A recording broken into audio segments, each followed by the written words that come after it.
Hey guys, it's vf.miniatures Warhammer Tactics Series. Have you had a problem figuring out what is your plan for the shooting phase going to be? Or you find time and time again that you fail to destroy the stuff that you initially expected to destroy in your shooting phase? In this video I'm going to share my top 5 tips that are going to make you a better player in the shooting phase, so let's dive right in. First of all, don't split fire. It's one of the mantras that all the old players know, and they tell it to each and every newbie who comes into the club, probably, because that's what we always like to do when we're starting out to play. We have a tank with 50 guns, we want to split each gun into each target because we have this wonderful ability in Warhammer that we can designate each weapon on the model to fire at different things, even though in real life it will be much harder to do.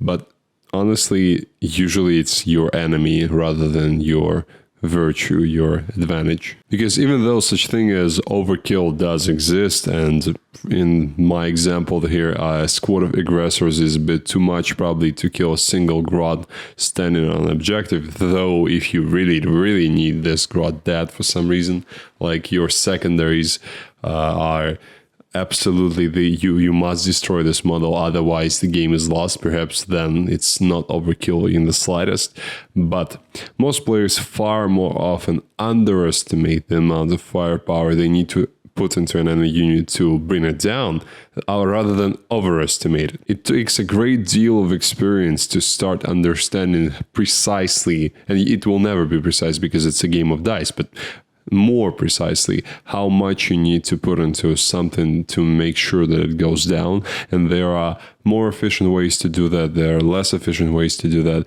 the more predictable ways, like for example mortal wounds. You know that probably if you cast a smite, you will probably get those 2 or 3 mortal wounds, at least 2 mortal wounds from the smite. And it means that you have something that needs to go down. It's much easier to predict that it will go down if you need to predict a smite than, for example, the hitting, the wounding phase, the phase of saves. There are more modifiers here that can come into play rather than the smite, where only the cast can probably be a modifier if the target doesn't have feel no pains and denies. And I can't stress it enough, you must destroy the target. You must aim to destroy it, not to wound it, not to diminish the amount of models. You must destroy it, because even though the damage tables exist in 40k and squad's power diminishes with each lost model, there is still a lot of things that, for example, Redemptor on the last wound can do.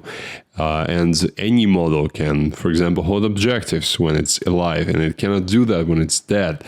And be present in quarters, especially if it's a vehicle, because for quarters you need at least 3 models to hold the quarter, but you can be a tank on the last wound and still hold the quarter. It can be a rhino on the last wound. So don't leave those units half dead. You must deal with one and then move on to another. That's how you get efficiency. Of course, we're talking about basic things here. So there are advanced situations, some very complicated things in the game where you don't want to kill something, you want to wound it, for example, when you want to charge it later. So you want to first soften up the squad before you charge in. And you have calculated that if you kill precisely 2 or 3 models, you will not increase your charge range. So things like that, we're not talking about that now because I'm giving you the basic tips.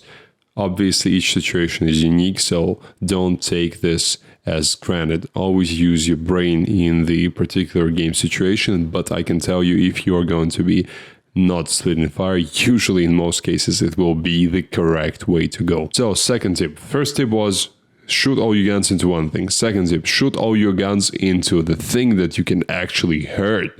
Because there are situations when you might think that you have a lot of firepower, but the type of firepower you have, because of some modifiers, some particular inherent characteristics, and etc., it's just not efficient against the target that you have initially selected for your shooting. I'll give you a bad example. I have a squad of intercessors with auto bolt rifles, and there is a wounded Dominus Knight close by within, say, 18 inches. why not put those 30 shots into it? It sounds like a lot, right? 30 shots is a whole bunch of dice, especially if you hold them in your hands and they're like those 16 mil dice. You can blink a couple of wounds from the knight and help out your, Redemptor who's going to be shooting next. And the knight is wounded, so why not? It's a good idea, right? No, it's not a good idea. I hope you understand that already. Out of 30 shots, only 20 will hit because you hit it in threes. Out of those 20, only 3 probably will wound because it's 1/6, so it's 3 point something. And all of them probably will be saved because that Dominus Knight has a 2-up save. So average damage of 0.556 wounds. That's how you waste 200 points of shooting. Against an armature, for example, if they are playing against knights, so probably there is no light infantry, which would be the best target for those bolt rifle shots.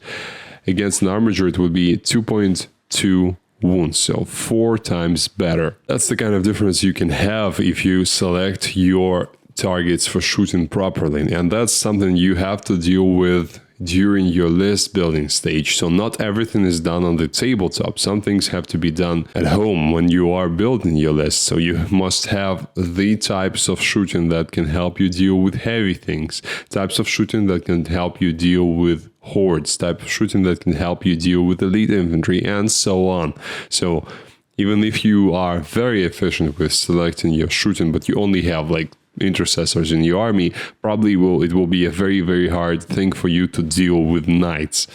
Figuring out the right target is an art, and as usual, it comes with practice. But there are things you should avoid, and if you were to avoid that, you would probably get better, much better than most of the beginner players. So first of all, high AP shooting versus invulnerable saves. This one is probably the most difficult out of all these 4, because in most cases, you want to shoot your heavy guns at vehicles, monsters, and those are usually the guys that have invulnerable saves.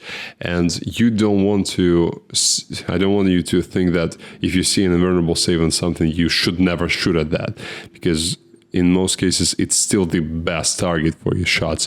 But for example, if you have a choice of, say, Redemptor Dreadnought, which is under the protection of the Psychic Fortress aura from a librarian, and somewhere nearby there is a tank, like Rhino, for example, and both of these things are valuable for you to destroy for one reason or another. You might want to shoot at something that will have a 6-up save instead of a 5-up invulnerable save against those shots, because it's a very big difference. So that's the kind of choice I'm talking about here. Next is the one I talk about all the time, is damage 2 versus -1 damage. One of the most efficiency destroying combinations in the game. It's when you practically lose half of your efficiency right off the bat. So the best remedy here is to select another target. There are often other targets in your opponent's army. For example, Space Marines. If you're playing against Space Marines, the only targets that have -1 damage are Dreadnoughts, probably, unless it's like Iron Hands and a tank with the Iron Stone Relic. So probably only Redemptors or Venerable Dreadnoughts, anything with the Dreadnought keyword. And those are the targets you don't want to fight with damage 2. However, the Space Marines in the same army are the perfect target for damage 2 attacks. So that's how you want to build your game plan, is to make sure that your efficient weapons go to efficient space spot, and your efficient against other things into another thing. So your D6 plus 2 Melta is not really affected by -1 damage that much as the damage to weapons. Next is AP 0 versus 2-up save. One of the least efficient things that you can do is it's incredible. I can't tell you how wonderful sometimes it can be rolling all those 2+ saves against 0-up attacks, 0 AP attacks. you can literally shrug off dozens of hits, and it can go on, and players sometimes can lose their minds over that. So don't, if you can avoid that, don't put your AP 0 attacks into 2+ save. It's what 2+ save is designed to do. It's designed to stop those kinds of threats. And lastly is AP 1 versus Armor of Contempt targets. So basically the same idea, kind of. Well, what can you do here? First of all, obviously, most of the Space Marine army has the Armor of Contempt, but there are targets with shields, for example, who don't have Armor of Contempt. So if you have Terminators who are 2+ save and Armor of Contempt, so if you have -1 AP, it doesn't matter. Or you have Blade Guard Veterans, which also have 2+ save, but their Armor of Contempt is turned off, so your AP 1 would actually bump them down to 3+ save. That's what you want to shoot or fight AP 1 with, if you can help it, obviously. Tip 3. Premeasure during movement. You've probably had this situation a number of times. It's your shooting phase. It comes time to shoot your tank into something that you wanted to shoot at in your opponent's lines, and you get to tape measure, and turns out you are out by 2 inches. And all those questions start to arise. Do you have enough movement to go the extra few inches? How will that affect your turn and your opponent's turn? Is your opponent okay with backtracking? Some of them are, some of them aren't. So, not great, obviously, but that's not all. When you learn to think through your coming turns, pivotal moments, so the moments where everything is going to be decided, how the game goes on, basically. If you learn to control that in your movement phase, you'll have much more, again, control over the situation on the table.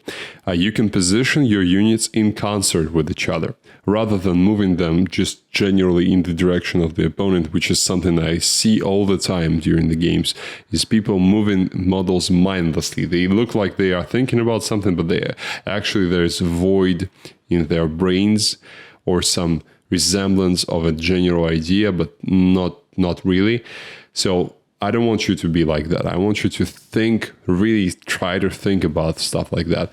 Check your auras, check your command abilities, which is something people very often forget, is that there's going to be your next turn where your command phase abilities are going to happen, and you will not be able to move and adjust your position slightly. So your chaplain should be within 6 now of a unit that you want to buff up next turn. And you don't want to move that unit away. Premeasure now when you've moved your chaplain, but then move your unit away when their turn comes to move. So things like that, and set the board up for your successful next turn.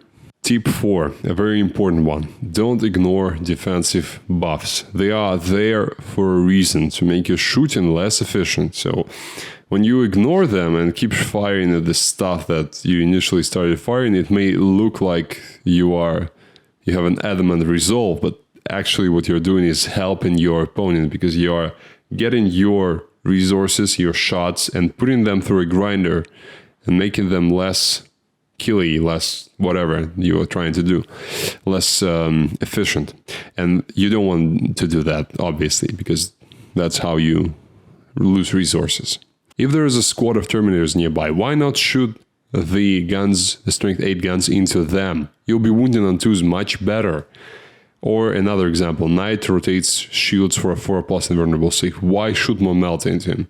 Change it up. Shoot into the Knight nearby who has a 5-up. It's much better to shoot a 5-up instead of a 4-up. I can tell you that. I've shot Knights a lot, and sometimes Knights with a 4-up invulnerable can stay up too long, in my opinion. Though there are other factors I'll ask you to consider. There are secondaries, don't forget about that. So sometimes you might want to destroy that particular unit because your secondary depends on it, and those points are more valuable to you than the efficiency you will lose. And you perfectly understand that, yes, you would be able to kill more things in your opponent's army, but those things that don't give you points. So in this case, you should go for the secondary, not for the more efficient unit. Aiming a threat to your primary objectives. Again, you don't want to lose points yourself, so you might want to shoot at the protected unit which is close to your lines, if you don't want them to charge your objective holder next turn and get you off on a primary objective, which is a very bad thing. Or lastly, basic efficiency of shooting at that particular unit. So if you have been shooting and started shooting at something which is the best choice for your shots, and then that unit got protected, and there is nothing else in your opponent's army which is nearly as good for your shooting, then you should keep shooting at the target because you have no other better choice. So as with any of these tips, you should use them when appropriate. Use your brain. They are just templates. They cannot be used automatically. So figure it out for yourself, for your particular game, but listen to them because they are, well, from experience. Tip 5. Don't forget what comes next. Next phase, next turn after that. After every shooting phase inevitably becomes the charge phase, and when the fighting is done, morale tests are made, your opponent's turn will start, unless it's the end of the game. So keep that in mind when choosing targets, or choosing if you don't want to shoot at all. Very often you will encounter this choice where you can move out of a ruin with a squad and fire off, I think, a couple of wounds off a target, maybe, and get them killed next turn by your opponent or charged, or stay in the safety. And very often, more often than not probably, you are better off staying behind cover, because you should always think in terms of value. And value does not end when your shooting phase ends. It's the value in the entire game. Obviously, it's hard to know what happens in the next turns, but you are pretty sure that there will be a shooting phase and a charge phase for your opponent next turn. And what are they going to be doing in that phase? And isn't this action that you are trying to perform, not game action, I mean something that you're trying to do with this unit, is it going to be beneficial for you or for your opponent more? So that's something that you need to consider. If your unit can advance and charge, forget about the pistols, just advance, because getting the more stable, more predictable charge is much more important than a couple of shots. I hope you understand that. If the only target for a dreadnought is something you shouldn't shoot anyway, for example, it's a squad which is, your terminators are right in front and you're going to be charging that squad, and if you kill a couple of those models, you'll make your 7-inch charge a 9-inch charge. You don't want to do that. But what you can do is instead advance that dreadnought. And it may sound ridiculous to advance something that can shoot, but actually, if there are no better targets, you are better off not wasting the chance to advance and getting those extra movement, the extra inches of movement on the board for your dreadnought whilst there is nothing else to shoot, instead of just trying to make it worse for your next phase. So shooting phase mastery is not only what you should do, but very often what you shouldn't do.